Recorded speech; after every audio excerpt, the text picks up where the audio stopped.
Kita masih dalam pembahasan surat Al-Fatihah. Surat Al-Fatihah yang kita bedah itu kan bukan hanya dipakai di dalam sholat, tetapi dia juga menjadi modal kita dalam menyikapi hidup. Karena hidup itu adalah tentang perspektif, tentang sudut pandang kita. Ketika kita melihat hidup dari sudut pandang keluh kesah atau sudut pandang masalah, maka kita akan menjadi orang yang sering bersedih, menjadi orang yang minder, rendah diri, atau bahkan sampai iri hati kepada orang lain karena merasa orang lain lebih beruntung daripada kita. Ini kalau perspektif kita tentang hidup itu dari angle masalah dan ujian. Tapi kalau kita melihat hidup dari angle yang lain, yaitu angle iman, angle akidah, perspektif yakin dan tawakal kepada Allah, maka kita akan melihat bahwa hidup itu adalah kepasrahan. Kita ridho, menerima, kemudian percaya dan berani berharap yang baik-baik.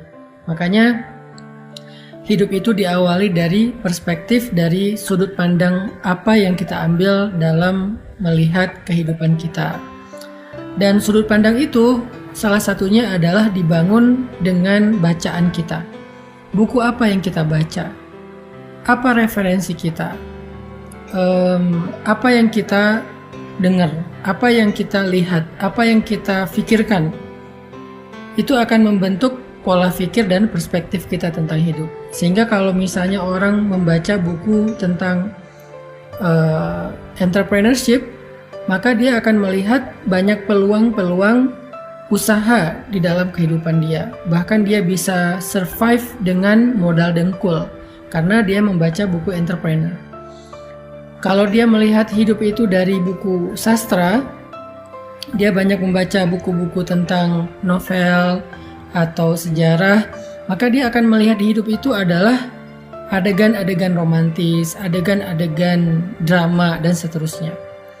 Begitu juga ketika kita menjadikan Al-Quran sebagai referensi kita, Al-Quran sebagai bacaan yang kita fahami, yang kita perhatikan, yang kita jadikan sebagai bahan berpikir, maka kita akan melihat hidup dari perspektif Al-Quran itu.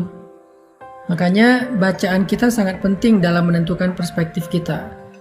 Itulah kenapa belajar Al-Quran itu nggak cukup sekedar belajar tahsin doang, nggak cukup sekedar belajar tilawah atau membaca. Kita juga coba pelan-pelan belajar tadabbur, belajar merenungkan makna yang terkandung di dalam Al-Quran, sehingga bacaan kita terhadap Al-Quran itu bisa lebih bisa lebih nempel dalam benak kita dan lebih nempel juga di hati kita untuk membangun motivasi hidup. Jadi udah jelas ya jawabannya. Apapun masalah kita, apapun konteks kehidupan yang sedang kita alamin, pada saat kita kebingungan, pada saat kita hilang arah, pada saat kita merasa bodoh, gak tahu apa-apa, lalu kita meminta petunjuk kepada Allah dalam menghadapi masalah kita, meminta petunjuk kepada Allah dalam menjalani ujian hidup kita, kita bilang ihdinas siratal mustaqim. Ya Allah, saya harus gimana?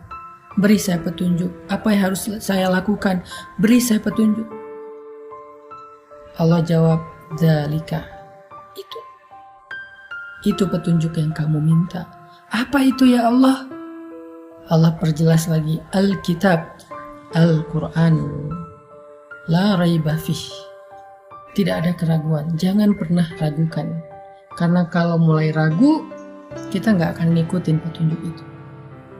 Hudan, Allah perjelas lagi, petunjuk lil muttaqin, bagi orang yang bertakwa, bagi orang yang taat, bagi orang yang pengen keluar dari masalah, bagi orang yang pengen dapat rezeki yang tidak terduga-duga, bagi orang yang pengen dimudahkan segala kesukarannya. Kemudian sekarang kita masuk kepada siratal ladzina an'amta alaihim ghairil maghdubi alaihim waladdallin. Jalan orang-orang yang telah engkau beri nikmat kepada mereka, bukan jalan orang yang engkau murkai, yang engkau marahi, dan bukan juga jalan orang yang salah arah atau tersesat. Teman-teman yang dirahmati Allah Subhanahu wa taala, Allah tuh baik banget sama kita. Allah tuh serius banget pengen memberi kita petunjuk. Allah tuh serius banget pengen membimbing kita dalam menjalani hidup. Allah tuh serius banget pengen nolong kita. Allah tuh serius banget pengen membawa kita keluar dari masalah. Saking seriusnya Allah menjelaskan petunjuk agar kita gak salah. Allah menjelaskan petunjuknya itu gak cukup dengan Alkitab, Al-Quran. Tapi Allah perjelas lagi, selain Al-Quran, selain Alkitab, petunjuk itu bisa kita pelajari dari teladan orang-orang yang Allah ridhoi. Di sini pesannya, Allah pengen kita menjadikan Al-Quran sebagai petunjuk itu dengan cara mencontohi orang-orang sebelum kita. Jadi selain memang kita pakai ini sebagai kompas, kita pakai ini sebagai panduan, sebagai map, Allah juga bilang ada jejaknya loh, kamu tinggal ikuti aja jejak itu. Jejak siapa? Jejak alladzina an'amallahu alaihim, orang-orang yang Allah beri nikmat. Nikmat apa? Nikmat iman. Nikmat apa? Nikmat nubuwah kenabian. Nikmat apa? Nikmat risalah syariah. Nikmat apa? Nikmat Islam. Nikmat apa? Nikmat ibadah. Nikmat apa? Nikmat dakwah. Nikmat apa? Nikmat radhiyallahu anhum wa radu'an. Nikmat mendapatkan ridho dari Allah Subhanahu wa taala. Dan yang terakhir nikmat apa? Nikmat dijamin masuk surga. Itulah orang-orang yang kita perlu ikuti jejaknya. Apapun yang kita sedang hadapi dalam hidup kita itu tuh pernah terjadi kepada orang sebelum kita.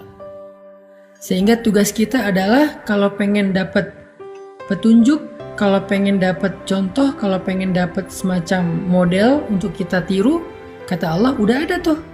Siratal ladzina an'amta alaihim. Apa masalah kamu? Ya Allah, saya punya masalah dengan orang tua, belajar dari Ibrahim. Ya Allah, saya punya masalah dengan anak, belajar dari Nuh. Ya Allah, saya punya masalah dengan istri, belajar dari Lut. Ya Allah, saya punya masalah dengan suami, belajar dari Asiyah. Ya Allah, saya punya masalah sebagai jomblo, cowok, banyak godaan dari cewek-cewek sekitar saya di kampus, di tempat kerja, belajar dari Yusuf. Ya Allah, saya seorang jomblo perempuan, cewek, dan banyak masalah, banyak ujian dari cowok-cowok yang godain saya, belajar dari Maryam. Ya Allah, saya pengen ta'aruf tapi nggak tahu caranya, belajar dari Musa dan calon istrinya. Ya Allah, saya punya anak tapi nggak tahu cara mendidiknya, belajar dari Zakaria dan Yahya. Apa masalah kita?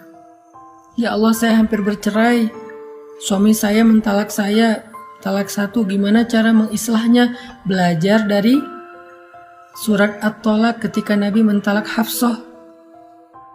Ya Allah, suami saya suka ngata-ngatain saya yang jelek-jelek, belajar dari curhatnya seorang perempuan di dalam surat Al-Mujadalah atau Al-Mujadilah, Khawlah bintu Tha'labah.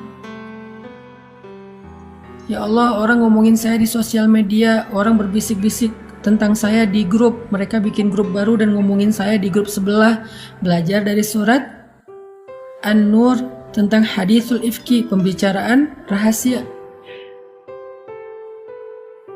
Ya Allah, istri saya suka cemburu dan menyusahkan saya sebagai suami, belajar dari surat At-Tahrim. Apa masalah kita?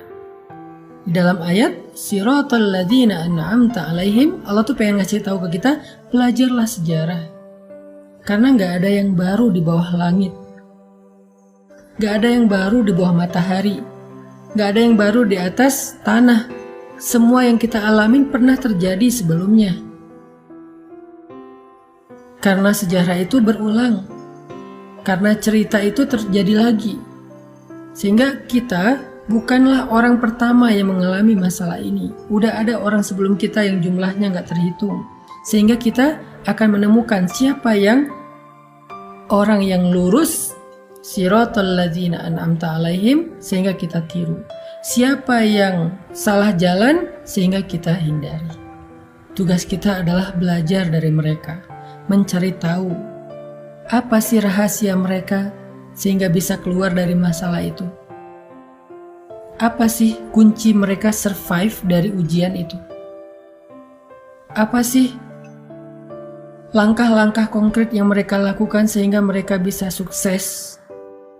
Bisa Allah selamatkan dari berbagai macam keburukan. Lalu setelah kita tahu, ulangi, lakukan hal yang sama, maka kita akan mendapatkan hasil yang sama.